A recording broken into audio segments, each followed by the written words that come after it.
Levi, the third son of Jacob and Leah, was the forefather of a tribe set apart for a unique purpose. From the beginning, the tribe of Levi was marked by its zeal and dedication, though their story also carried the weight of earlier transgressions.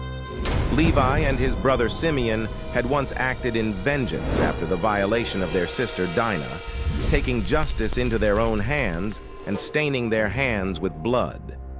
Jacob, on his deathbed, acknowledged their passion, but condemned their violence, prophesying that Levi's descendants would be scattered throughout Israel.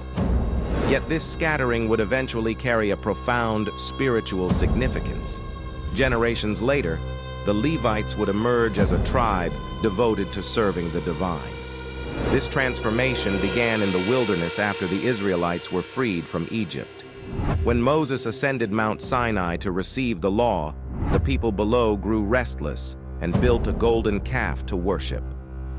It was the tribe of Levi, led by Moses, that stood firm against this idolatry. They rallied to Moses' side, showing their loyalty and zeal for the sacred, even when it required difficult action. This act of faith set them apart, and God consecrated the tribe of Levi for a special purpose. They would serve as priests and caretakers of the sanctuary.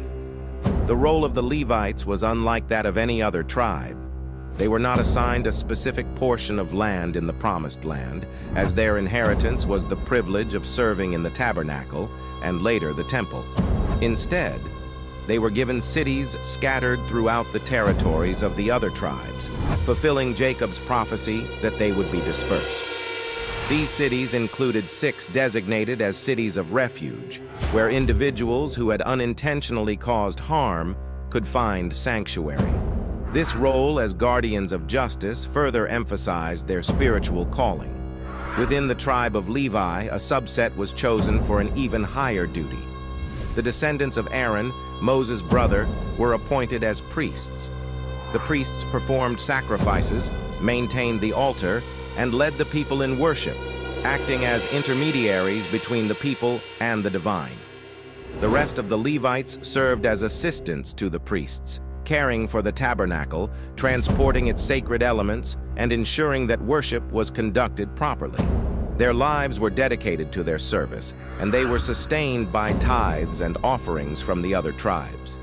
The Levites were distinguished by their symbols and banners, which often reflected their spiritual role.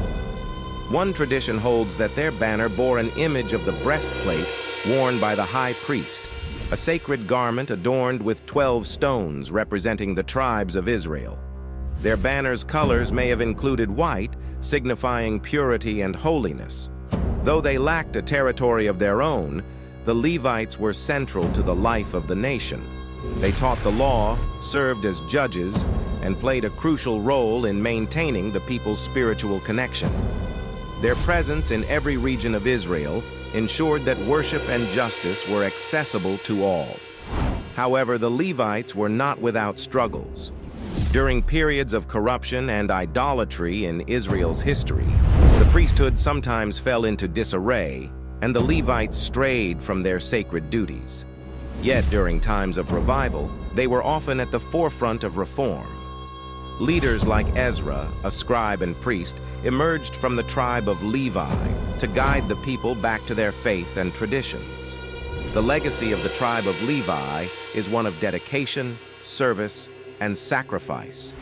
Their scattering, once seen as a curse, became a blessing as it allowed them to serve as spiritual leaders throughout the land. Their lives were a reminder of the call to holiness and the responsibility of upholding the sacred, leaving a lasting imprint on the history and faith of their people. If you enjoyed this story, please subscribe, share, like, and comment. Thank you, and see you soon.